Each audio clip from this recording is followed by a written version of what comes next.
So guys, क्या हाल चाल है आपके। हम उम्मीद करते हैं आप सभी लोग मस्त होंगे। सो गाइस, हम वापस आ चुके हैं अपनी पॉडकास्ट सीरीज में। और जैसा कि आप जानते थे कि हर बार हमारी पॉडकास्ट सीरीज में हम हसल के एपिसोड कवर करा करते थे, पर guys due to some reason, आपको पता है क्या रीजन हो सकते हैं, उसके वजह से हम लोगों ने पॉडकास्ट मतलब हसल का रिव्यू करना बंद कर दिया है ड्यू टू रोहन करे कंट्रोवर्सी, और हमको सपोर्ट कर रहे, तो अब हम हसल पे कोई वो नहीं करने वाले हैं। एंड बट पॉडकास्ट नहीं रुकेगी। जैसा कि आपको पता है, हम हर बार कोई नए टॉपिक्स लेके आएंगे, उनके ऊपर बात करेंगे, क्योंकि for us hip hop really don't stop and we really mean it. बिल्कुल भाई, we mean it.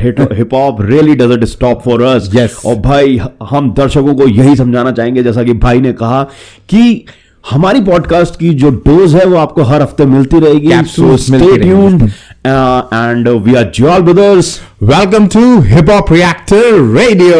Yeah. So guys, आज हम थोड़ा बात करेंगे। अब गाइज कह तो दिया है कि हसल पे बात नहीं कर सकते, पर एक बात है, इनके कर्म ऐसे हैं कि थोड़ी सी बात हमें करनी पड़ रही है। पर देखिए, हम क्यों नहीं बना रहे, क्योंकि मैनेजमेंट गलत चीजें कर रहा है इस वजह से, और हसल कुछ गलत चीजें कर रहा है इस वजह से। पर जो वहां पे आर्टिस्ट हैं, हमें उनसे कोई प्रॉब्लम नहीं है गाइज, राइट। तो उन आर्टिस्टों, जो कुछ अच्छे आर्टिस्ट हैं जिनके साथ सच में गलत हो रहा है, तो उस बारे में हम थोड़ा प्रकाश जरूर डालना चाहेंगे, राइट। तो है ना भाई, बिल्कुल बिल्कुल, उस बारे में हम जरूर बात करेंगे, क्योंकि वो करना जरूरी है। क्योंकि आर्टिस्ट ने किसी का कुछ गलत नहीं करा है, वो तो देखिए कहीं ना कहीं अपनी कला को प्रदर्शित करने ही वहां गए। पर यस, हम हसल को बिल्कुल अब वो नहीं करने वाले। तो हमने बस एक पॉइंट उठाया है, और आज हम क्या करने वाले गाइस, हमने कुछ पॉइंट्स उठाए हैं हिप हॉप से रिलेटेड। आज हम उनके ऊपर थोड़ा बात करेंगे, और क्या उसमें अच्छा हो रहा है, क्या उसमें बुरा हो रहा है, सारे पॉजिटिव नेगेटिव्स की तरफ बात करेंगे। आपको जब वो आप सुने तो आपको क्या लगता है, तो कमेंट बॉक्स में अपना वो जरूर बताइए कि आप हमारी बात से सहमत है या आपको कुछ और अलग लगता है।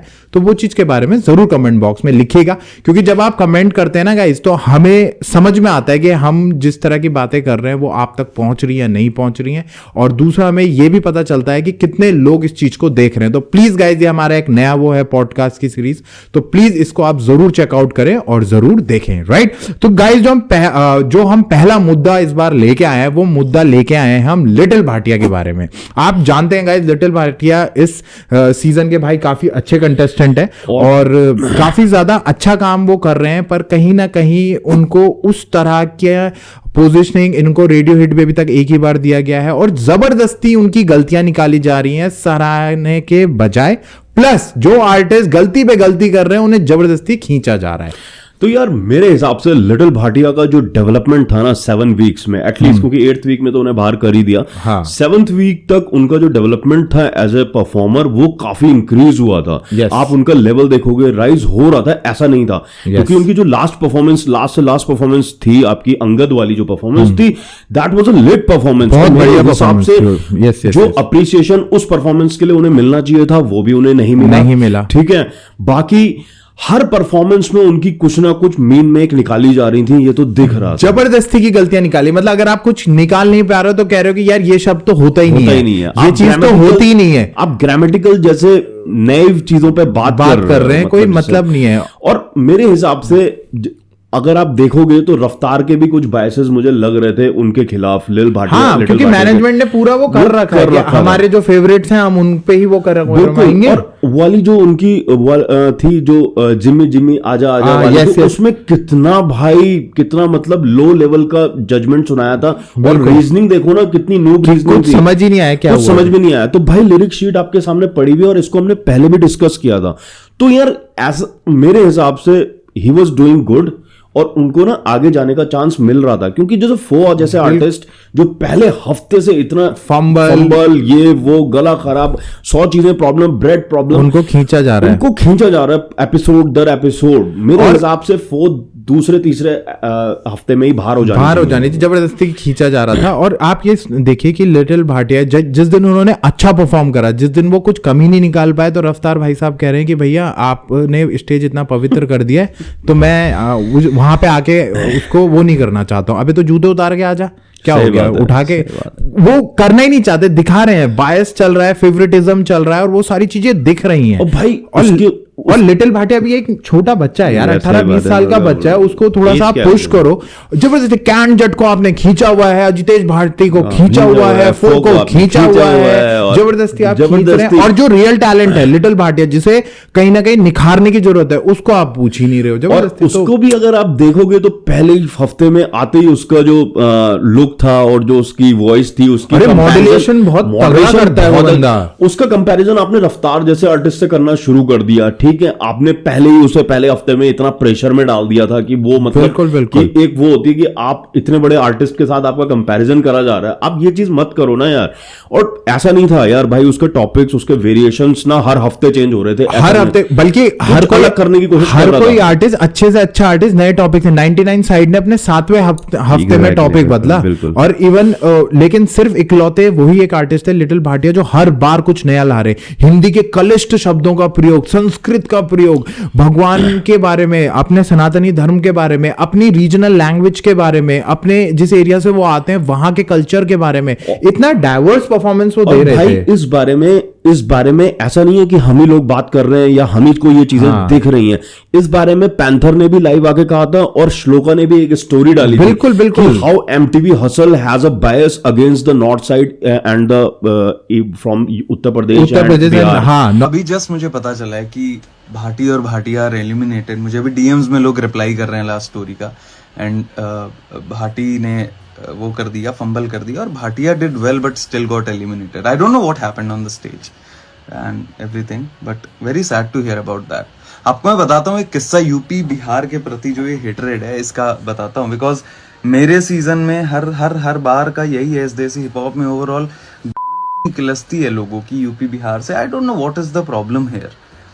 मतलब कम ऑन भाई, दिस इज देसी hip hop, this is hip hop overall. तो बायस तो दिखता है भाई, दिखता है। और आप मुंबई के रैपर्स हैं उन्हीं को पुश कर रहे हो। 99 साइड से बेटर कहीं ना कहीं नाम सूजल रहा था। वो पूरे 6 के 6 एपिसोड्स में उसने बहुत अच्छा दिया। अभी लास्ट के उसमें शायद वो फंबल कर गया था, पर उससे पहले वो बहुत बेटर चल रहा था। अब सोचो कि सेकंड जो रैप रॉयल्टी का जो वो तमगा है वो भी धार्मिक को दिया गया और सूजल को नहीं दिया गया। सोचिए। और मैं ये कहना चाहूंगा, नथिंग अगेंस्ट धार्मिक इज अ ग्रेट परफॉर्मर, पर ऐसी परफॉर्मेंस नहीं थी कि सुजल से आप छोड़ के उसको दे दो, पकड़ा। कंपैरिजन नहीं कर सकते। सुजल ने यार हफ्ते दर हफ्ते वेरिएशंस लाके अपने स्किल्स का जो नाच दिखाया है ना भाई, हसल के स्टेज पे नाक यार, जो पेन गेम दिखाया ना उस बंदे ने, पेन गेम जो दिखाया ना, ईपीआर के भी शब्द खत्म हो जाते थे, उसके भी टेक्निकलिटीज खत्म हो जाती थी बताने में कि भाई क्या क्या बोल रहा है। And coming back to little Bhatia, तो यार बहुत गलत हो रहा है उस बंदे के। और अब तो उसे फिर लास्ट वीक शायद उसे आउट कर दिया शो से। और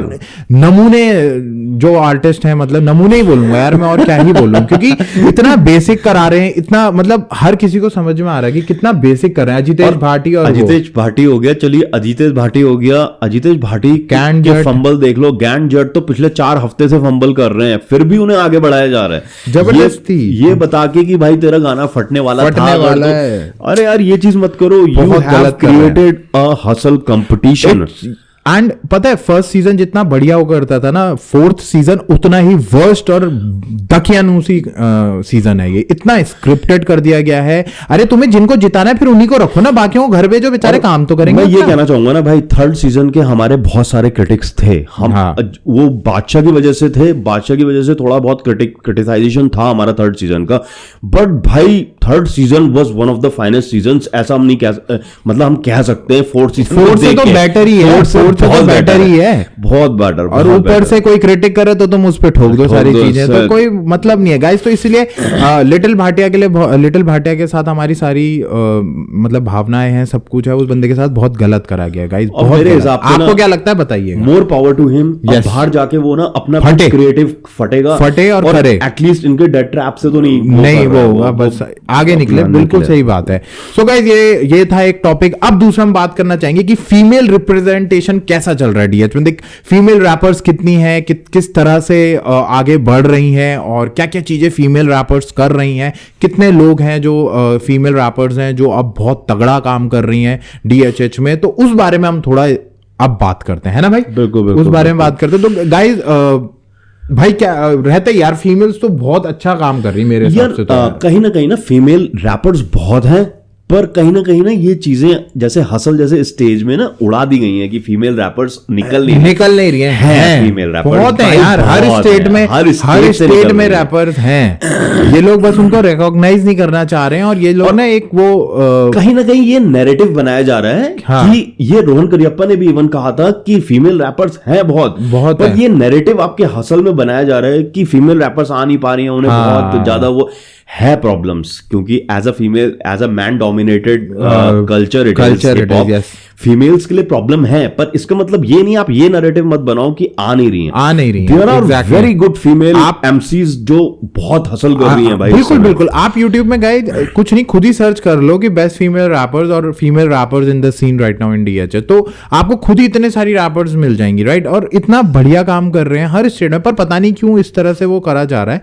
और मेरे को पर्सनली तो ये लगता है कि हमने खुद बहुत अच्छे अच्छे रैपर्स देखे। देख, अगर मेघालय की बात करें, वहां से रेबल आती हैं, साउथ साइड से इरफाना आती हैं, हमारे खुद के स्टेट उत्तराखंड से जो है अनुष्का बड़वाल करके she is a rising rapper, I must tell you, you should check her out. बहुत बढ़िया अपना कर रही है और थोड़ा मेलोडी उसमें करती हैं, has a talent, I am telling you, talent है, चेक आउट करना चाहिए। तो ये सारी चीजें हैं। अब पुराने में जाए तो देखिए डीएमसी भी हैं, उन्होंने भी पूरा एक छोर तो संभाला ही है, राइट। राजा कुमारी एक तरफ है, फिर मुंबई में और भी जो आपकी वाइल्ड वाइल्ड वुमेन करके आती हैं वो हैं, और भी हैं स्टार्टिंग में हार्डकोर राशि करके एक और रैपर भी है, रश्मित कौर है शायद, राशि तो एक रैपर है, एक मुंबई की रैपर है, पता नहीं, मुझे नहीं पता। तो वो है, बहुत सारी फीमेल रैपर्स हैं गाइस जो सीन में हैं, और कई एमसी स्टैन वाले तरीके से भी करती हैं, वो वाली रैपर्स, डॉन वाईजी हो गई जैसे, तो बहुत सारी रैपर्स हैं, ऐसा नहीं है। मुंबई सीन में है, इधर है, नॉर्थ में भी है, इवन आपके इधर आओ तो अभी मुरनाल शंकर है, उससे पहले एक्जी और एक और रैपर है, ये रैपर्स हैं ये। हम ये एग्री करते हैं कि अगर हार्डकोर और राजा कुमारी को छोड़ दिया जाए तो उस लेवल पे, जैसे जो कृष्णा, रफ्तार, बादशाह, उस लेवल पे अभी कोई फीमेल एमसी फटी नहीं है, पर ये है जल्दी होगा ये होगा, हमें लगता है ये बहुत जल्दी होगा। क्योंकि अगर गाइस आप नॉर्थ ये साउथ साइड में अगर आप इरफाना को देखोगे, शी हैड दैट कैपेबिलिटी, बिल्कुल है। Even in Meghalaya rebel has that, इनमें ये कैपेबिलिटी है। इवन रेबल तो आपका अभी बॉयलर रूम में भी परफॉर्म कर चुकी हैं, और मतलब बढ़िया। और अभी स्पॉटिफाई का जो एक नया पॉडकास्ट रिलीज हुआ था, स्पॉटिफाई समथिंग कुछ, रैप 91, रैप 91, यस, तो उसमें भी अभी वो फीचर हुई है, उसमें भी सारे, तो वो इकलौती फीमेल रैपर थी उसमें। तो ये चीज हम समझ रहे हैं, देखिए कहीं ना कहीं पर आएंगे, काफी है सीन आपको, जिसे कहते हैं ना मेन स्ट्रीम में शायद ना दिखनी हो, पर अंडरग्राउंड सीन में और बैक साइड सीन में ना भाई बहुत सारी फीमेल रैपर ये कह सकते हैं। हम ये नहीं कह सकते कि रैपर आ नहीं रही हैं, हम ये कह सकते हैं कि उनके लिए थोड़ा, क्योंकि अभी हमारी सोसाइटी में हिप हॉप को एज अ मेन स्ट्रीम वो देखा नहीं जा रहा है। यस, काफी चेंजेस हुए हैं, बहुत चेंजेस हुए हैं पिछले 1 डेकेड 2 डेकेड में सोसाइटी में रैपर्स निकल रहे हैं। पर देखिए, आप कोई भी, आप हिप हॉप कोई मत लीजिए, आप कोई भी फील्ड उठा लीजिए, वो मेल्स से थोड़ा ज्यादा फीमेल्स को हसल करनी पड़ती है हर फील्ड में, क्योंकि समाज ऐसा ही है। यस, मेल डोमिनेटेड सोसाइटी है, इवन थोड़ा सा करना पड़ता है। अगर आप हिप हॉप की बात करें तो इवन वेस्ट में भी, जहां हिप हॉप स्टार्ट हुआ, वहां भी फीमेल रैपर्स को बहुत वो करना पड़ा। अब आप मिसी एलियट को जब rock and roll hall of fame में इंडल्ज करा गया तो कितना टाइम लगा, देखिए कितना टाइम, वो बुजुर्ग हो गई है ना, तो कितना टाइम लग गया उन्हें वहां पहुंचने में, और वो इकलौती फीमेल रैपर हैं इस समय वहां पे जो rock and roll hall of fame में है। और जिस तरह का उनका टैलेंट था, ये काम 20-25 बहुत पहले हो जाना चाहिए था यार, बहुत बढ़िया रैपर थी वो। और ऐसे और भी बहुत सारी रैपर और इंडिया में भी है गाइस। तो अगर आपको ये लगता है ना कि फीमेल वो, क्योंकि जैसा हम मेन स्ट्रीम में चीजें देखते हैं, क्योंकि हम ऐसा तो नहीं कि डिग इन कर रहे हो हर जगह कि भाई क्या चल रहा है, राइट। जो हम लोग क्रिटिक करते हैं तो हम तो करते रहते हैं, पर जो आम जनता है, तो आप ना कभी सिर्फ अंडरग्राउंड के उसमें चेक करो या कभी वैसे चेक करो, सिर्फ मेन स्ट्रीम को मत देखो। मेन स्ट्रीम में तो ये जो जिसको दिखाना चाहते हैं हर सीजन में, फॉर एन एग्जांपल हसल में वो लाते क्या है, एक लड़की को ले आएंगे, 2 लड़कियों को ले आएंगे, मतलब लाने ही नहीं चाह रहे हैं, पता नहीं क्या सीन है।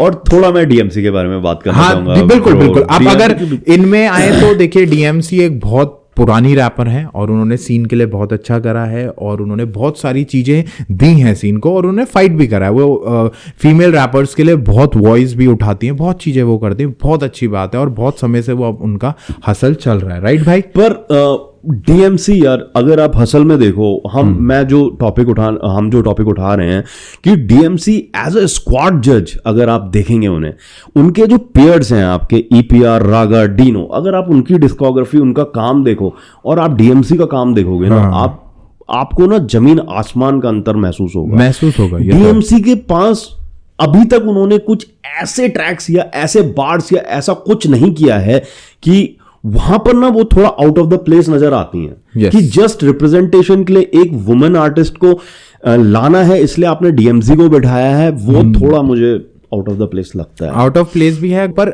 नॉर्मली अगर उनके ट्रैक्स देखे जाए ना, तो अभी तक कोई ऐसा ट्रैक नहीं जो आपको लगे अरे भाई ये क्या ही बना दिया भयंकर, मतलब इस क्या ट्रैक बना रखा है यार, ऐसा वेव नहीं आ रही। क्योंकि हमने भी उनके बहुत सारे ट्रैक सुने, कोशिश करा, करीबन 10-12 साल से वो हासिल कर रही हैं ब्रो, पर इस तरह की डिस्कोग्राफी है नहीं। हाँ नहीं, एज एन आर्टिस्ट इतनी कॉम्प्लेक्सिटी उनके उसमें नहीं दिखती, फिर वो बोलती हैं कि रैपर्स तेज रैप करो, ने से ही रैप नहीं होता। ठीक है, वो चीज आपकी बात ठीक है, पर आप वेरिएशंस तो दिखाओगे, कॉम्प्लेक्सिटी तो दिखाओगे। आप जब एज एन जज बैठ रहे हो तो आप उन लोगों को जज कर रहे हो जो पेन वाइज आपसे बहुत स्ट्रांग है, राइट? पर आपको एज अ जज अपने आप को भी तो प्रूव करना पड़ेगा ना कि यार मैं भी बहुत तगड़ी हूं, मैंने भी जो काम करा। अब राजा कुमारी के लिए वो रिस्पेक्ट क्यों निकल के आती है? क्योंकि उन्होंने उस लेवल पे वो लिख रही हैं, उस लेवल पे वो परफॉर्म भी कर रही हैं। अगर आप देखो, अगर हसल में भी अगर आप देखो, ईपीआर जो थे वो फर्स्ट सीजन में थे हसल में, हाँ। पर उनके पास वो स्किल सेट था और वो उससे पहले से वो करते हुए आ रहे थे। रैप रॉक आपके रिवॉल्यूशनरी और उस तरह की जो रिवॉल्यूशनरी पोएट्री होती है वो करते हुए आ रहे थे। तब उन्हें सेकंड सीजन से आपका बनाया गया कि भाई आप एज अ जज आप आओ, उनके पास वो स्किल सेट था।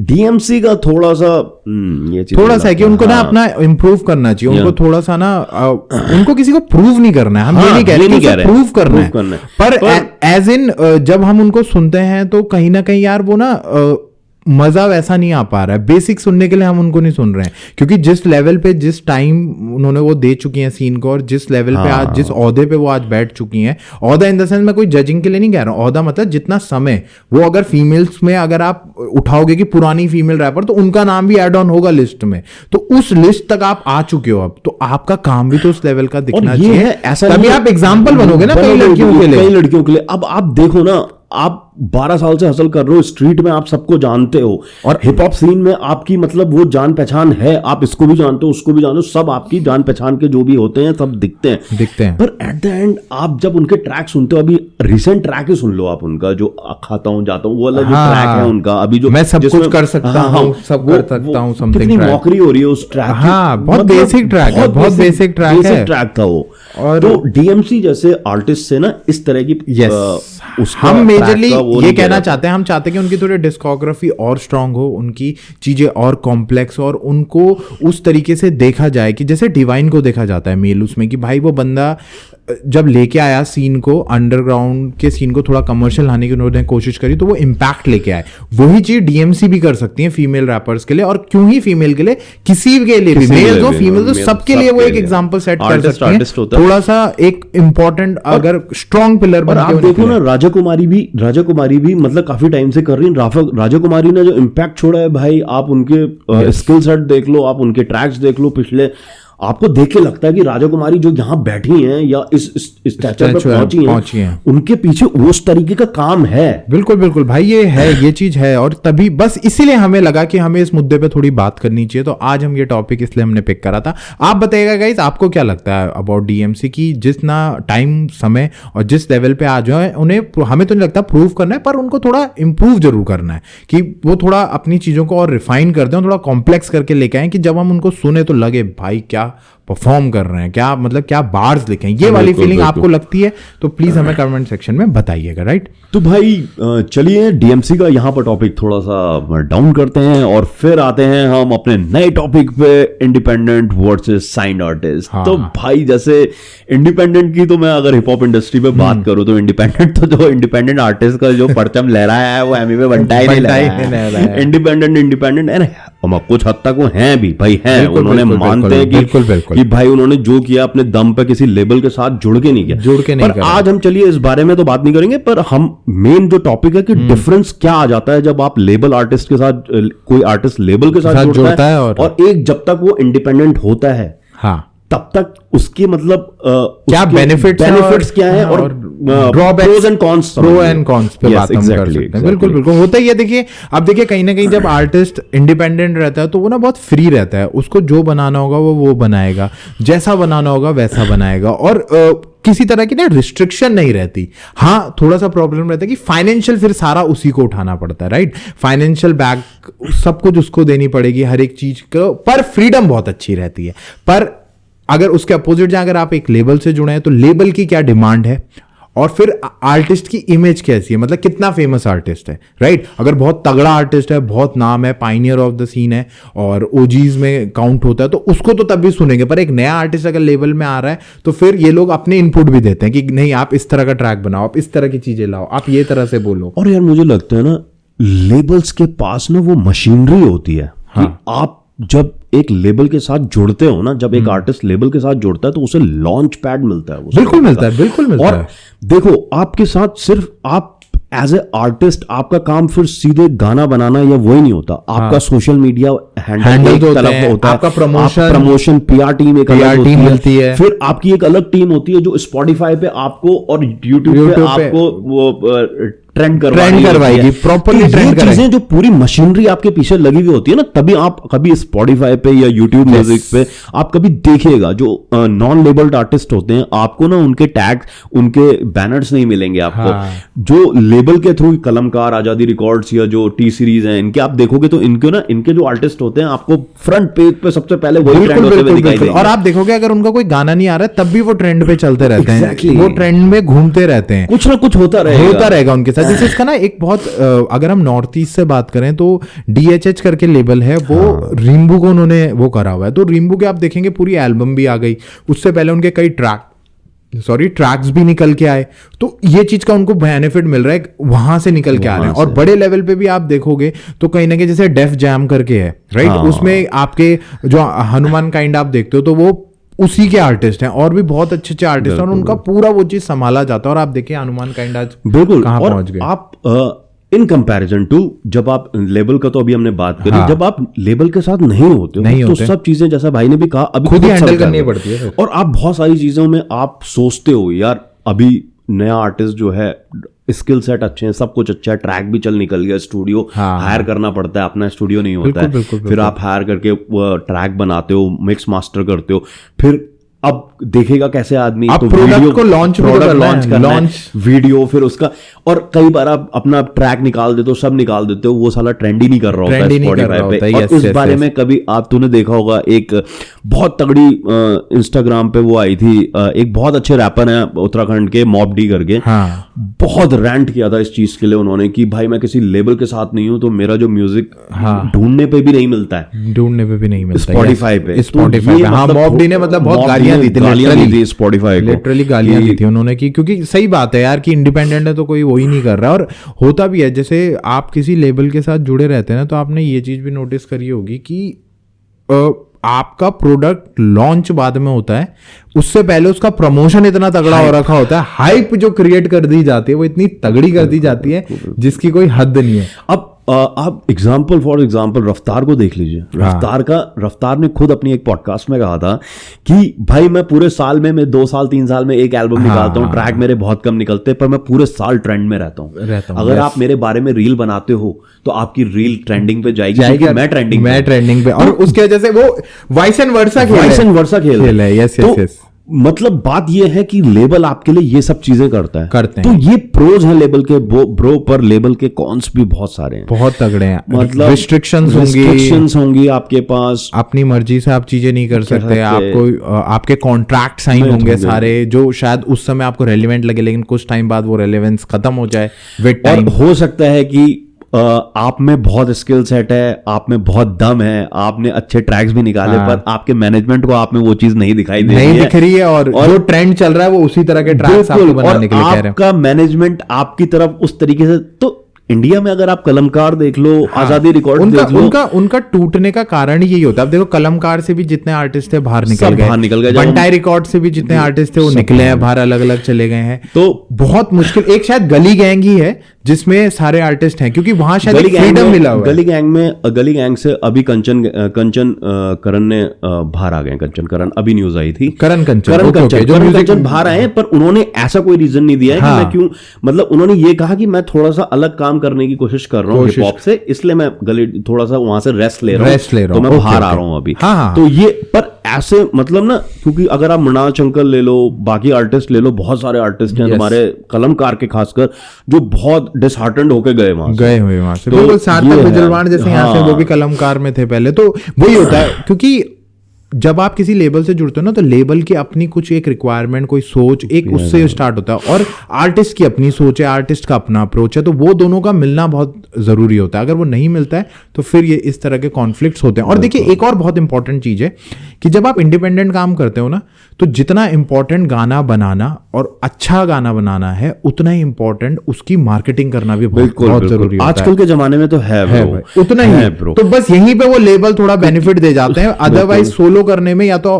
फिर उस लेवल पे आपको ले जाना पड़ेगा। इस थ्योरी को जो सबसे ज्यादा नकारते हैं ना, वो एक ही आर्टिस्ट हैं, वो एमी वे बंटा है, जिन्होंने ना अपना साम्राज्य खड़ा किया है, मतलब एक तरीके का 20 मिलियन यूट्यूबर फैंस हैं उनके। तो कहीं ना कहीं उन्होंने इस थ्योरी को थोड़ा नेग्लेक्ट तो किया है, पर ऑन द अदर साइड अगर आप देखोगे तो आपने एमी वे बंटाई को किसी हिप हॉप पॉडकास्ट में नहीं देखा होगा, कहीं पॉडकास्ट में नहीं देखा होगा, थोड़ा आइसोलेटेड तो फील लगते हैं, क्योंकि हर जगह उनको जो चीज मिली ना, वो नेगेटिविटी की वजह से मिली है। उन्होंने डिस करे, किसी ने अगर कुछ हल्का भी बोल दे तो उन्होंने कोई रैपर नहीं छोड़ा है जिसपे वो हिट नहीं करते। तो इस वजह से अब उसका एक और ड्रॉबैक क्या है कि वो बाकी जॉनर जब ट्राई कर रहे हैं तो वो इतना हिट नहीं हो पा रहे, एज कंपेयर डिस जैसी डलता है वो सीधे कई मिलियन पहुंचता है, बाकी ट्रैक्स कुछ लाख में रह जा रहे हैं। हाँ तो गाइज, तो ये चीजें हम चाह रहे थे कि थोड़ा आपसे डिस्कस करें रिगार्डिंग इंडिपेंडेंट एंड जो साइंड आर्टिस्ट होते हैं और इंडिपेंडेंट आर्टिस्ट होते हैं। तो ये तो काफी इसी बारे में बात करते करते एक और बात है जो हमारे दिमाग में काफी समय से चल रही थी, चलो भाई उस बारे में भी जरूर बात करते हैं यार। और है ना, ये थोड़ा सा कई दिनों से एक टॉपिक हमारे बीच में, एटलीस्ट हम दोनों के बीच में तो बना हुआ ही था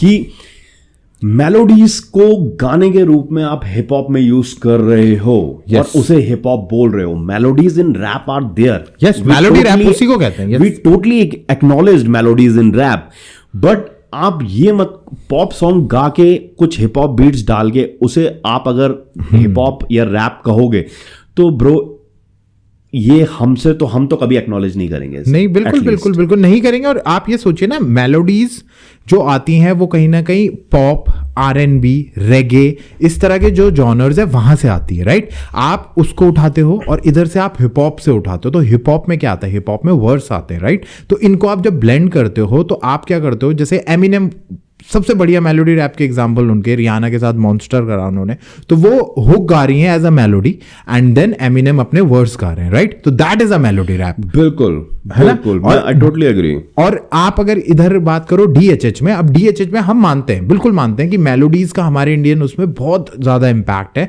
क्योंकि हर नेटिव में आप जब जाओगे, किसी भी नेटिव कल्चर पे आप जाओगे, किसी भी इंसान के, तो कोई राजस्थान से है, कोई गुजरात से है, कोई उत्तराखंड से है, कोई तमिलनाडु से है, कोई आपका MP से है, कोई नॉर्थ ईस्ट से है, नॉर्थ ईस्ट के किसी भी स्टेट से है, तो हर जगह का अपनी सिंगिंग वो आती है, एक मेलोडीज आती है, थोड़ा नुआंसेस तो आते ही हैं, राइट। इसका मतलब ये नहीं है कि आप जो कोर ऑफ हिप हॉप है आप उसे चेंज करो, हमारा कहने का मतलब ये है कि अगर आप पूरी मेलोडी कर रहे हो विद 808 हिप हॉप बीट, तो वो भाई फिर हिप हॉप नहीं होगा ना। बिल्कुल। आपको एक इक्वल वो रखना पड़ेगा कि भाई आपने 60-70% वर्स रखे हुए हैं और 30% आपने मेलोडी डाली है। So that's example of melody rap. थोड़ा बहुत आजकल ये भी है कि आप करण औजला को हसल के प्लेटफॉर्म पे रफ्तार जैसे आर्टिस्ट, हिप हॉप आर्टिस्ट बता देते हैं। आप भाई करण औजला की पिछला काम देखो, उसकी डिस्कोग्राफी देखो, आपको उसको बता देते हैं। और ट्रेविस स्कॉट को कह देते हैं कि वो भी मेलोडीज ही करता रहता है। भाई ट्रेविस स्कॉट का काम देखना, ट्रेविस स्कॉट ने रैप भी किए हैं, मेलोडीज वो कर लेता है। इसका मतलब ये नहीं है वो उसमें प्रॉपर स्पिटिंग रहती है। थोड़ा सा उसके कोरस में जब वो स्पिटिंग कर रहा होता है तो वो थोड़ा बैलेट फॉर्म में चला जाता है, उसमें थोड़ा आप थोड़ा अपनी टोन ले आते हो उस तरीके से, आप प्रॉपर हार्डकोर स्पिटिंग नहीं कर रहे होते हो। पर इसका मतलब ये नहीं हो रैप, यहां पूरे सुर ताल लग रहे होते हैं और उसे हिप हॉप बता दिया जाता है, ये नहीं होता। और आप ये सोचिए ना, आप अगर सिर्फ वर्ड्स को एज अ फिलर यूज करके 90% मेलोडी कर रहे हैं तो फिर वो हिप हॉप कैसे हुआ? मतलब वो तो आपने एक थोड़ा सा हिप हॉप का बॉर्डर लाइन हिप हॉप कह सकते हो आप उसे, पर आप उसे प्योर हार्डकोर हिप हॉप नहीं कह सकते, राइट? और हम ये मानते हैं हिप हॉप में भी देखिए बहुत सारी चीजें होती है, मेलोडी रैप बिल्कुल एग्जिस्ट करता है, पर मेलोडी रैप करने का भी तो एक तरीका है ना। आप तरीके को हटा दोगे और फिर कह रहे हो कि मेलोडी रैप है, तो मेलोडी रैप्स में एक्चुअली आप गा नहीं रहे होते हो, आपकी जो टोन होती है, जो वो वॉइस थोड़ा सा ना मेलोडी के फॉर्म में चल रही होती है, पर ऐसा लगता है कि थोड़ा सा बंदा गा रहा है या स्पिट कर रहा है, स्पिटिंग रिदम में चल रही होती है, एक रिदम होता है, रिदम होता है उसमें, आप ऊपर नीचे करते हो, वो एज सच ऐसा नहीं होता है कि आप वर्ड्स को इतना खींच रहे हो या आपकी आवाज ऊपर जा रही है नीचे, वो नहीं होता है ब्रो। आप सिंगिंग कर रहे हो तो आप उसे सिंगिंग जॉनरा में ही रखोगे, आप रैप कर रहे हो तो उसे रैप जॉनरा में ही रखा जाएगा।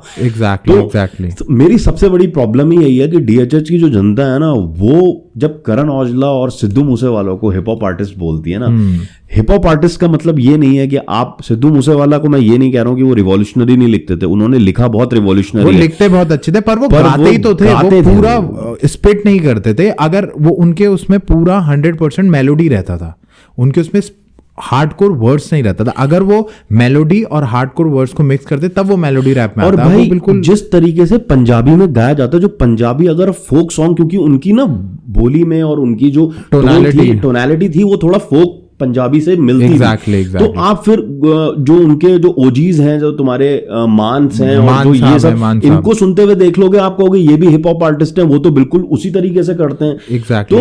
भाई ऐसा नहीं होता। आप जैजी वी को हिप हॉप आर्टिस्ट बताना शुरू कर देते हो, वो पूरा गाते, जिन्हें मेरा दिल लुटिया, वो पूरा सॉन्ग है, आप उन्हें भी हिप हॉप आर्टिस्ट बताते हो, पॉप आर्टिस्ट बोल सकते हो, पॉप आर्टिस्ट है, हिप हॉप वो नहीं है। और देखिए गाइस, हमें एज अ आर्टिस्ट उनसे कोई प्रॉब्लम नहीं है, सिद्धू मूसेवाले से। वो एक बहुत बेहतरीन आर्टिस्ट थे, उनकी लिखाई बहुत तगड़ी थी और वो जिस तरह का काम करके गए हैं वो बहुत टाइम तक चलने वाला है, लोग उनसे इन्फ्लुएंस भी हुए हैं।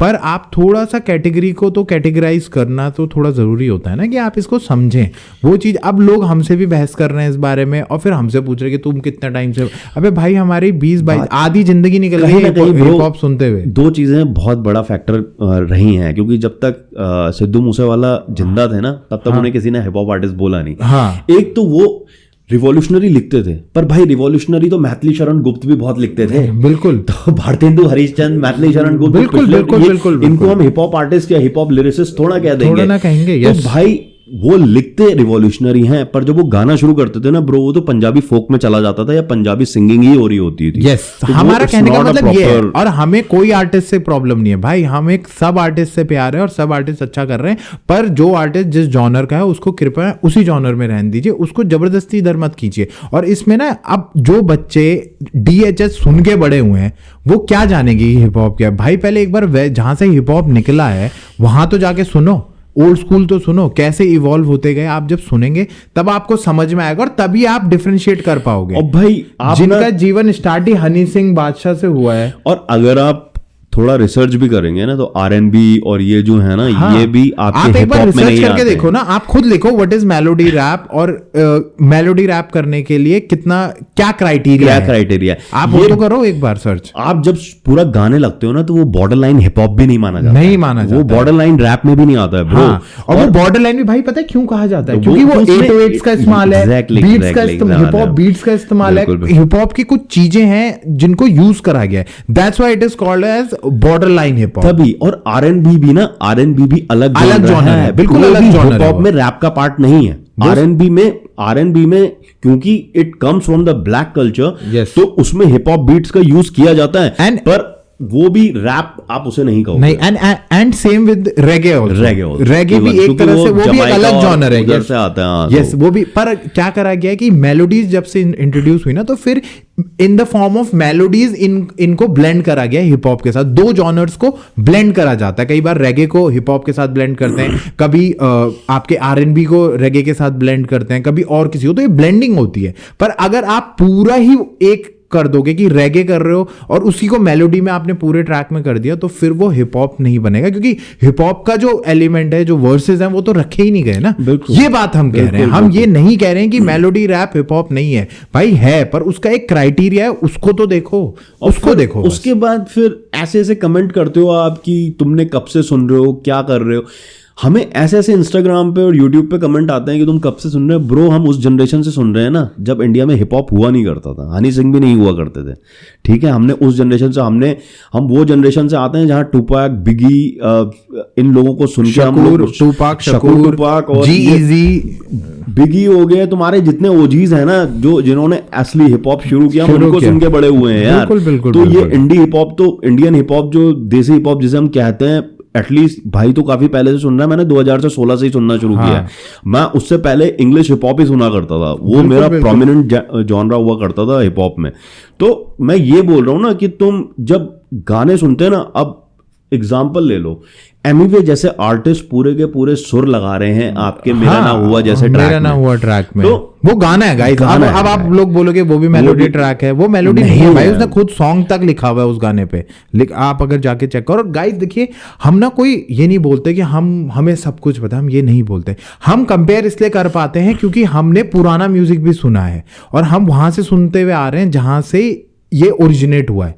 तो हमें थोड़ा सा ना कंपेयर करने में समझ में आता है। अगर हमने भी हनी सिंह के पीरियड से सुना होता तो हम कभी कंपेयर कर ही नहीं पाते। हमें भी लगता है जो चल रहा है वो सही चल रहा है। तो जो चीज हो रही है अच्छी हो रही है, पर अगर आप उसकी टेक्निकलिटीज पे जाओगे तो आपको ये चीज समझनी पड़ेगी कि टेक्निकलिटीज क्या है, किस तरह से क्या हो रहा है।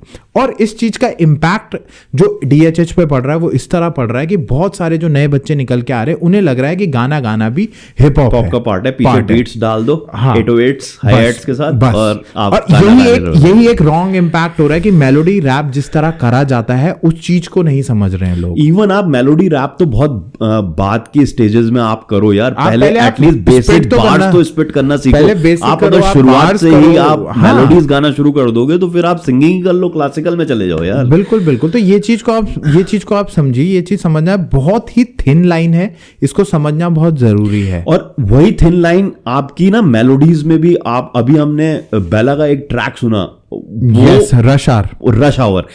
उस रश आवर ट्रैक में बेला ने बताया कि उस थिन लाइन को कैसे क्रॉस नहीं करना है मेलोडी में रह के। आप एक बार रश आवर सुनना गाइस, उसमें मेलोडीज के भी he is spitting pure bars in melody rap plus with melodies के साथ स्विच कर रहे हैं। मेलोडीज भी 3-4 तरह से मारी है उन्होंने, और प्रॉपर दो वर्सेस रखे हुए उन्होंने अच्छे खासे। और जब वो स्विच कर रहे हैं ना भाई मेलोडी से वर्ड्स पे, भाई इतना पता ही नहीं चल रहा है कब आ गया बंदा। तो वो होता है। या फिर आप या फिर आप कभी नास को सुनिएगा, नास का जो याराना है या उस तरह के ट्रैक है, आप देखो उनके हुक किस तरीके से रहते हैं, वो तो उनका हुक आएगा, फिर उसके बाद वो रैप करेंगे। ये चीजें मेलोडी रैप में आती हैं ब्रो। वहां पे आप ये चीजें समझ सकते हो। और DHH में अब देखिए आर्टिस्ट ये चीज बताता नहीं रहेगा, वो तो अपना जो उसे अच्छा लगता है वो कर देता है, राइट। पर आपको समझना पड़ेगा ना कि वो कर क्या रहा है वो, और वो कब आप समझ पाओगे जब आप हिप हॉप के 5वें एलिमेंट पे काम करोगे, दैट इज नॉलेज। जब आप नॉलेज पे काम करोगे, जब आप पढ़ोगे चीजों के बारे में, जब आप देखोगे कि कैसे आया है। सिर्फ आर्टिस्टों को सुन के नॉलेज नहीं मिलती भाई, उस हिप हॉप को पढ़ो, आपको पता चल जाएगा। और हम पहले ही बोलते हैं, हम किसी आर्टिस्ट को, हम उनके दुश्मन नहीं है और ना ही हम किसी के बहुत बड़े फैन हैं। हम हिप हॉप के फैन हैं, हम हिप हॉप के फैन हैं, और जो भी उस चीज को अच्छा कर रहा है हम उसके फैन बन जाते हैं। तो यार ये है थोड़ा प्रॉब्लम, मतलब कि ना यहाँ पर कंफ्यूजन बहुत है DHH में, बहुत ज्यादा कंफ्यूजन है, रैप है क्या और मैं अभी भी गाइस ये बात कह रहा हूँ, आपको इस बारे में हमारे साथ बात करनी है। आप कमेंट सेक्शन में अच्छे तरीके से अगर बात करेंगे तो हम बिल्कुल बात करेंगे। अब हम कुछ ऐसे पॉइंट बोलते थे, फिर लोग बिल्कुल वो होने लग जाते हैं, दिल पे ले रहे हैं। अरे भाई दिल पे मत लो, हम सिर्फ एक प्रॉपर नॉलेज देने की कोशिश कर रहे हैं, और हम कहीं से हमें प्रॉपर नॉलेज मिलेगी तो हम लेने की भी उसकी कोशिश करेंगे। हाँ, क्योंकि हम आज भी सीखने की कोशिश करते हैं और हर साल हम इन चीजों पे और इंप्रूव कर रहे हैं। तो गाइस आप बताइएगा आपको क्या लगता है, ये बहुत बड़ा टॉपिक रहा है और तभी हमने इसमें थोड़ा खुल के बात करनी पसंद करी। और फिर इस तरह से हम आप जरूर बताइएगा कमेंट सेक्शन में आप इस बारे में क्या सोचते हैं। According to you what is melody rap and DHH में इसका इस्तेमाल सही तरीके से हो रहा है या नहीं हो रहा है। और मेलोडीज में तो देखो यार, क्योंकि इंडिया में मेलोडीज की कमी नहीं है, इतने जितने स्टेट हैं उससे 4 गुना लैंग्वेजेस हैं और हर लैंग्वेज में अपनी एक मेलोडी फॉर्म है, अपनी एक मेलोडी फॉर्म है। एग्जैक्टली। तो बिल्कुल। और कहीं ना कहीं देखिए, जो अभी पॉडकास्ट में उसने बोला था, क्या बोलते हैं आपके ये अपना हरियाणवी रैपर MC Square ने बोला था, उसने ये बात सही बोली थी कि हमारे पास मेलोडीज इतनी अच्छी हैं कि हम उनसे वो कर सकते हैं। वेस्ट के ऐसा सीन नहीं था, वेस्ट में उन्हें बनानी पड़ी तो हम वो कर सकते, पर उसका भी एक तरीका है ना, पूरी मेलोडी ऐसा नहीं कि आप पूरी मेलोडी कर रहे हो वर्स करा ही नहीं गई तो वो मेलोडी रैप तो उस स्टाइल में फिर नहीं आएगा, राइट। ये है कि कल्चरल नुआंसेस आप अपने वर्सेस में तो डालोगे क्योंकि आप उस बिल्कुल, जगह से बिल्कुल। आ रहे हो, आप बिल्कुल, जैसे अब बिल्कुल, MC बिल्कुल। और वो स्क्वायर करना भी चाहिए। MC स्क्वायर जैसे रागिनी करते हैं तो रागिनी के बीच में उनके वर्ड्स जरूर रहते हैं, ऐसा नहीं है कि पूरे के पूरे वो रोम रोम करा हो जाए जो उन्होंने करा। बिल्कुल, बिल्कुल। वो पूरे के पूरे वर्सेस में उनका अगर आप देखोगे वो ही इज स्पिटिंग और वो वर्ड्स भी स्पिट करते हैं तो वो अच्छा वो लाते हैं गाइस। तो इसका तो भाई बेनिफिट भी है, इंडिया में बेनिफिट भी है, पर थोड़ा सा आपको समझना भी पड़ेगा कि कैसे किस तरह से चीजें होती हैं मेलोडी रैप में, राइट। फंडामेंटल थोड़ा समझिए, हम बस ये बताना चाह रहे हैं, राइट। और गाइस इस टॉपिक के बाद हमें एक और चीज आई ध्यान में यार, कि हम काफी मैं और भाई बात करते रहते हैं उस बारे में कि यार जो रीजनल रैपर्स है ना यार, वो अब बहुत अच्छा निकल के आ रहे हैं। बहुत अच्छे रीजनल रैपर्स हर स्टेट से ऐसा कोई स्टेट नहीं है, बल्कि कल जब हमने जब रैप 91 देखा तो हमें at least he is a big deal in Odisha, rap big deal ना, he is a big deal in Odisha, उसका नाम भी बिग डील है, यस। तो बिग डील के बारे में मैंने कल पहली बार सुना and I am going to check out करेंगे गाइस, हम लोग उनके सारे गाने सुनेंगे क्योंकि स्टार्टिंग में वो भी इंग्लिश में करते थे, फिर उन्होंने उड़िया में करना स्टार्ट करा और फिर लोगों ने उनके साथ कनेक्ट करना और फिर वो फटे। इसी तरह आप देखिए मेघालय से रेबल आती हैं, अरुणाचल प्रदेश से रीम्बू आते हैं, सोनू लैम आते हैं, K4 कैको आते हैं, मिजोरम से आपके I think if I am not wrong मोकोकोजा आते हैं, उत्तराखंड से देखिए, उत्तराखंड से आपके रिवो लेखक हो गए और आपके दूसरे कौन सा सार्थक विजयवाड़ जो बिल्कुल अपनी नेटिव लैंग्वेज गढ़वाली में ये लोग करते हैं। सक्षम ध्यानी है ये है। तो ये 2-3 आर्टिस्ट यहाँ से हैं। फिर तमिलनाडु से अगर आप देखोगे तो तमिलनाडु में ब्रोडावी जो तमिल में करते हैं, और मचा थे जो सबसे सीनियर आर्टिस्ट जहां से इंडिया में हिप हॉप उठा है, वो साउथी और मचाज का उसमें बहुत बड़ा रोल है, राइट, जिसके ब्रोदावी भी पार्ट थे जिस क्रू के, राइट। तो वो उठे वहां से। फिर आप गुजरात की हुक्के करण हो गए, वो डेंटिस्ट जो हर महीने निकालता है, वो ट्रैक निकालते हैं, तो वो वहां से आ रहे हैं। अब सिहाई भी आपको देखने को मिले जिन्होंने अहमदाबाद का सीन संभाल रखा है। तो जम्मू से SOS आते हैं, हमारे उत्तराखंड से सीधे मौत आते हैं, पर ये लोग अपनी गढ़वाली लैंग्वेज में नहीं करते हैं, ये अपने रीजन में है। पर जो बेसिकली जैसे हमारे टीम एवोल्यूशन भी है, तो उन्होंने कई ट्रैक्स में अपने गढ़वाली वर्सेस भी रखे हैं। और यार उनको कैसे भूल गए हम, टीम टॉर्नेडो को यार, प्योर गढ़वाली में रैप दबा के, मतलब उनका हर ट्रैक में आपको गढ़वाली वर्ड्स मिलेगा ही मिलेगा। यस, तो यार proper Garhwali hip hop artist. Proper. तो ये जो जितने भी हमने नाम लिखा है, ऐसे ही केरला में भी बहुत सारे आर्टिस्ट हैं, ऐसे ही आपके और स्टेट्स में भी बहुत, MP में भी आर्टिस्ट हैं, बिहार में MC स्क्वायर हो गए, DG इमोर्टल्स हैं हरियाणा से हो गए। तो ये लोग ना यार प्रॉपर अपनी लैंग्वेज में रैप कर रहे हैं। रीजनल टेस्ट ये जो लेके आते हैं ना गाइस, वो हिप हॉप को बहुत वर्सेटाइल और डाइवर्सिफाई कर रहा है इंडिया में, जिसका बहुत अच्छा बेनिफिट है ब्रो। और इट्स लाइक कि अगर आप जैसे वेस्ट में देखोगे तो सिर्फ इंग्लिश हिप हॉप चल रहा है। हाँ। हो सकता है एक्सेंट्स का चेंज हो गया, इंग्लैंड में अलग एक्सेंट चल रहा है, यहाँ अलग एक्सेंट चल रहा है, अमेरिका में एक्सेंट अलग हो गया, अमेरिकन अलग हो गया, वो बातें कुछ अलग कह रहे हो। पर ब्रो हमारी कंट्री में तो 28 स्टेट हैं, तो 28 अलग अलग कंट्रीज ही समझ लो इसे। हाँ। 28 अलग अलग लैंग्वेज और हर स्टेट में बोलियां भी कई है, बोलियां भी अलग है। वही मैं हमारे स्टेट में अलग अलग कंट्रीज में अलग अलग बोलियां बोली जा। क्योंकि अगर आप जापान देखोगे तो जापान में जापानीज में किया जा रहा है, कोरिया में कोरियन में किया जा रहा है, कोलंबिया में अगर आप जाओगे या उधर जाओगे किया जा रहा है। पर हमारी एक लौती ऐसी कंट्री है जिसके अंदर 28 22 25 30 100 से ऊपर लैंग्वेजेस में रैप हो रहा है। तो ये बहुत बढ़िया हो रहा है यार। आप जैसे हमने वो सांबर करा था उस भाई का ट्रैक, मल्लू आर्टिस्ट, और अभी DATN हमने ब्रोडावी के साथ जो दूसरा आर्टिस्ट है, डब्बा करके जो, बहुत सही है, बहुत बढ़िया, बहुत सही आर्टिस्ट है वो यार, वो भी बहुत सही आर्टिस्ट। रीजनल आर्टिस्ट, तो रीजनल आर्टिस्ट जब आ रहे हैं ना गाइस, तो ये लोग ना बहुत सही लेवल पे हिप हॉप को लेके जा रहे हैं। और मैं बता रहा हूँ वो टाइम दूर नहीं है जब ना इंडियन हिप हॉप सीन ना इतना तगड़ा होने वाला है कि आप लगा लीजिए कि इतने आर्टिस्ट आपको इंडिया से मिलेंगे ना, इतने कि वेस्ट क्या पूरा कॉन्टिनेंट सब कॉन्टिनेंट सब कवर हो जाएगा। कहीं ना we are going over there. जैसे अभी हनुमान काइंड फटा है ना भाई ऑल ओवर द वर्ल्ड में। हनुमान काइंड को ना सराहा है पूरी दुनिया ने अपनी सराखों पे बैठाया भाई उस बंदे को,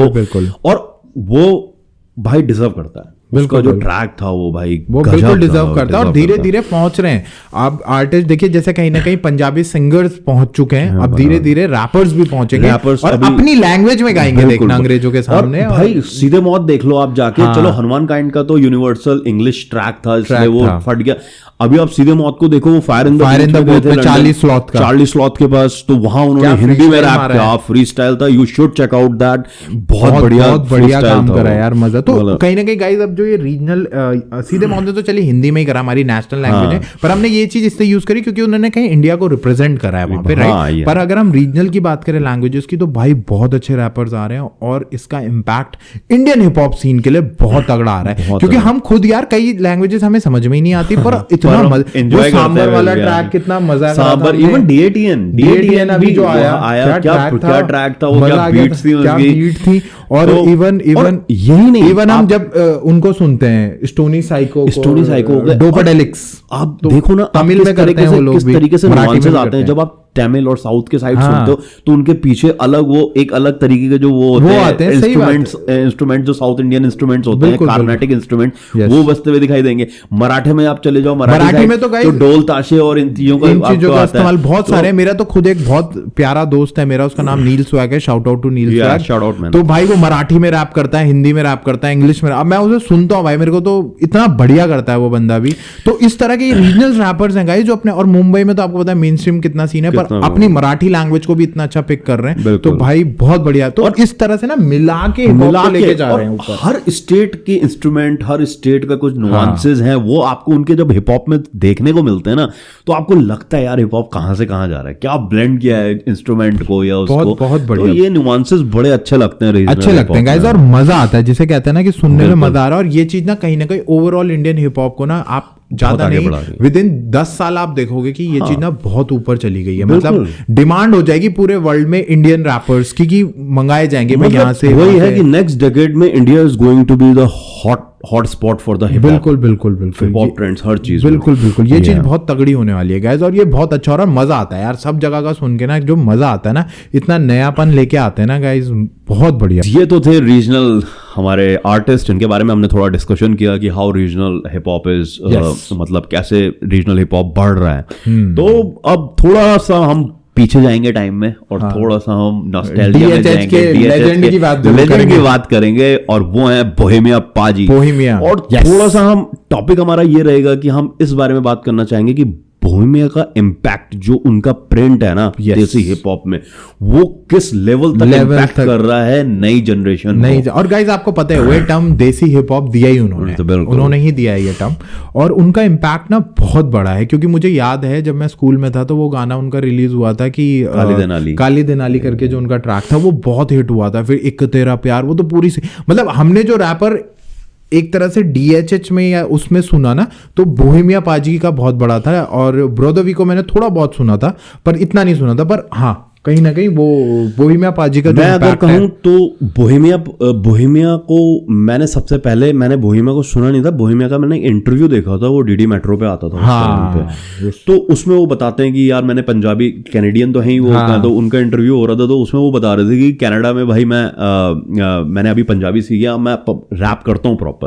तो उसके बाद मैंने उनका काली देनाली, क्योंकि उससे पहले तो भाई हम पूरा इंग्लिश अमेरिकन, एग्जैक्टली। तो जब मैंने उसे सुना ना, तो भाई मैंने कहा भाई ये बंदा है। क्योंकि मैंने यार, मैं तुझे सच बताऊं, मैंने जो बोहेमिया था मैंने काफी बाद में सुना उन्हें। हाँ। उससे पहले हनी सिंह आ चुके थे, हनी सिंह का खड़के गिलासी और ये सब मैं सुन रहा था। हाँ। ठीक है, तो हनी सिंह आ चुके थे, पर Honey Singh was not a proper hardcore, वो तो म्यूजिक प्रोड्यूसर थे, किन्होंने उनके ट्रैक नहीं करे तो उन्होंने खुद ही करने स्टार्ट कर दिया, फिर वो एज अ रैपर भी उतर गए। फिर ये था कि जब बोहेमिया पाजी को मैंने सुना, काली देनाली ने, मैंने कहा यार ये बंदा उस लेवल पे स्पिट कर रहा है जैसे एमिनेम ये सब लोग करते हैं। exactly. मतलब प्रॉपर सीरियस हार्डकोर रैप जिसे बोलते हैं। तो उनका यार बहुत इम्पैक्ट है। क्योंकि देखिए इक्का भी कई बात ये बात बोल चुके हैं कि यार उनको सुनता था मैं, उनको सुन के बहुत कुछ सीखा। जितने आर्टिस्ट हैं सब उन्हें पाजी इसीलिए बोलते हैं, क्योंकि यार उन्होंने एक बहुत अच्छा एग्जाम्पल सेट करा कि भाई अपनी लैंग्वेज में भी रैप करा जा सकता है।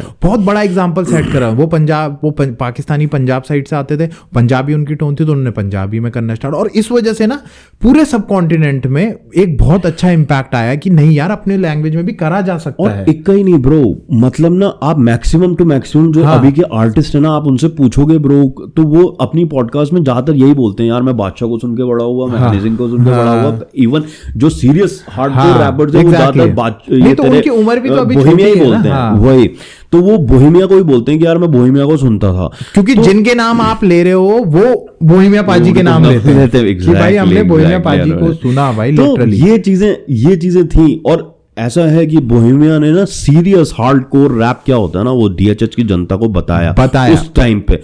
वो मतलब उस टाइम पे फट रहे थे बिल्कुल बार्स के साथ, जिसे बोलते हैं ना प्रॉपर गैंगस्टर रैप का ही, उसमें जैसे काली दे नाली वो प्रॉपर गैंगस्टर रैप। फिर तो आपके मेलोडी रैप भी उन्होंने करे, प्यार वाले 420 हो गया यार, एक तेरा प्यार जो उन्होंने करा, बहुत बढ़िया फिनोमिनल ट्रैक्स उन्होंने बनाया। और अभी लेटेस्ट उनकी एल्बम भी रिलीज हुई थी, उसमें भी उनके बहुत अच्छे गाने थे, रैप स्टार रिलोडेड करके जो हमें तो बहुत मजा आता भाई सुन के, पूरा नॉस्टैल्जिया में पहुंच गए थे हम। तो उनका बहुत बड़ा रोल है, बड़ा क्या मतलब बहुत ही बड़ा रोल है यार, कि उन्होंने सबसे बड़ा ये समझा दिया कि भाई अपनी लैंग्वेज में रैप करा जा सकता है। और फिर ये चीजें इंडिया में बहुत सारे रैपर उससे इंस्पायर हुए और उन्होंने चीजें निकाली। कहीं ना कहीं आप देखो ना चीजें स्टार्ट कैसे होती हैं, जब तक हम वनडे में सोचते थे ना कि 200 नहीं पड़ी अभी तक, तो किसी ने नहीं मारी थी, पर जब पहली बार 200 पड़ी ना ब्रो, उसके बाद फिर 3 इंडियंस ही थे जिन्होंने तो मेंटल ब्लॉक टूटा आपका। मेंटल ब्लॉक तो बोहेमिया पाजी का वो इंपैक्ट है, उन्होंने ना वो मेंटल ब्लॉक तोड़ा लोगों का। जब लोगों ने सुना, जिनके पास टैलेंट था वो ऊपर निकल के आए, उन्होंने कहा कि यार ये बंदा कर रहा है, मैं भी कोशिश करता हूं। तो उन्हें देख के ना ये चीज समझ में आई कि यार ये तो हमारे जैसा ही बंदा है, बिल्कुल, और हमारी ही जैसी लैंग्वेज में ये कर रहे हैं, जो हम ये कर सकते हैं तो हम भी कर सकते हैं। तो रैपर्स की बात समझ में आई, तो भाई उनका कॉन्ट्रीब्यूशन, उनका इम्पैक्ट को आप मतलब अनपैरेलल्ड है, आप उनके लिए जितना बोलो उतना कम है। That's why he's called, मेरे हिसाब से अगर मैं सब कॉन्टिनेंट में ही कंपैरिजन करूं तो जो यामा बुद्धा का नेप हॉप पे जो कंट्रीब्यूशन है, बिल्कुल वो बोहेमिया का यहाँ पर डीएचएच में ब्रो। नेप हॉप को हम तो डीएचएच में नहीं वो करते हैं, सब subcontinent nep hop is a different universe, universe ही अलग है, वो अलग यूनिवर्स है और वो बहुत पहले शुरू हो गया, 90s से चल रहा है। और उसके आर्टिस्ट तो इनसेन आर्टिस्ट हैं, वहां पे तो नेक्स्ट लेवल चल रही है, और उन्होंने कभी भी चीजों को मरोड़ा नहीं है, वो प्रॉपर उसी में कर रहे हैं सारा खेल। आप कभी सुनिए नेप हॉप के ट्रैक्स तो आपको पता चलेगा। तो पाजी का भाई इंपैक्ट है। और जैसी तो आपको क्या लगता है गाइज, इस बारे में जरूर आप लिखिएगा कि यार पाजी के है, और आपने कौन सा ट्रैक सुना था पाजी का पहला ट्रैक, वो हमें जरूर बताएं। जैसे हम लोगों ने काली दिनाली, एक तेरा प्यार, 420 ये ट्रैक सुन के हम हुए। काली दिनाली वाज माय फर्स्ट ट्रैक, भाई का भी शायद वही था। तो आपका कौन सा पहला ट्रैक था जो उन्होंने सुना था और आपको पता था अरे बोहेमिया पाजी से आप इंट्रोड्यूस हुए थे उससे, राइट? तो गाइज ये सारे आज टॉपिक्स हमने डिस्कस करे हैं। होप आपको इन टॉपिक्स में मजा आया होगा। हमने कुछ बातें शेयर करी जो लगी, जो हमने विद टाइम देखी है, रिसर्च करी है, पढ़ा है, सुना है, हिप हॉप से जितना हम जुड़े रहे इतने 20 से 22 सालों से, वो सब बातें हम लेके आपके पास है। और उसकी नॉलेज के साथ हमने बात करी, थोड़ा हमने अपनी रिसर्च भी इसमें जोड़ी है। तो आपको कैसा लगा प्लीज कमेंट बॉक्स में हमें जरूर बताइएगा। एंड आप क्या सोचते हैं इन सारे टॉपिक्स के बारे में, किसी भी टॉपिक के बारे में आप कमेंट में जरूर लिखिएगा कि आपको क्या लगता है, और अपना व्यूज जरूर शेयर करेगा। कमेंट बॉक्स है इसीलिए, तो प्लीज शर्माइएगा मत, और अच्छी अच्छी बातें लिखिए, अपने पॉइंट लिखिए, और हम डिस्कस जरूर करेंगे गाइज, राइट? एक अच्छे रिस्पेक्टेबल वे में आप लिखेंगे तो बिल्कुल हम डिस्कस करेंगे उस बारे में, राइट? तो भाई फिर है ना, खत्म करते हैं। तो गाइज अब ये हमारी पॉडकास्ट बिल्कुल एंड की तरफ आ गई है, अब हम चलते हैं। होप आपको मजा आया होगा। अब आप जरूर हमारी अगली पॉडकास्ट के लिए वेट करिएगा। अगले एपिसोड में हम लोग कोई नए टॉपिक्स लेके आएंगे जिनके ऊपर हम बात करेंगे हिप हॉप के, और कुछ हॉट एंड हैपनिंग टॉपिक्स भी रखेंगे जो चल रहे हैं, जैसे इसमें थे, राइट? तो हम लोग फिर वापस आएंगे, right? So guys till then we are Juyal brothers signing off. जय हिंद, जय श्री राम।